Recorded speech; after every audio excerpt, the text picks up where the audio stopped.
এই হন, এই রুমের ভাড়া বাড়িওয়ালাই কইছে 3000। আমরা যেহেতু 3 জন থাকমু, তাইলে আঙ্গো 3 জনের ভাগ কইরা ভাড়াটা দিতে হইব। আমরা দিমু 2000, তুই দিবি 1000 টাকা। আমি ভূত মানুষ, আমি টাকা পয়সা দিতে পারুম না। তুই টাকা দিবি না মানে? হ দিমু দিমু। এই হইছে ছাড় দিব টাকা। ভাড়ার বিষয়টা গেল। আর হন, এই যে এই খাটটা, এই খাটের উপর 2 জন ঘুমাইতে পারবো। তো আমরা 2 জন খাটে ঘুমামু, আর তুই নিচে ঘুমাইবি। আমি হইলাম ভূত, আমার একটা সম্মান আছে না, আমি নিচে ঘুমাইতে পারুম না। তুই নিচে ঘুমাইবি না। ওই ওরে ধর, ওরা এখনই ঘরেতে বাইর করে দিমু।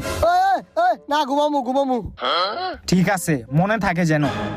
এখন তুই নিচে যা, আমরা এখন খাটের ভিতর ঘুমামু। যা ঘুমা।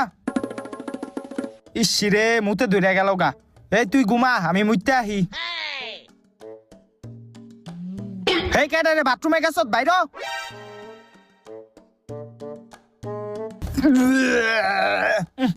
গন্ধ।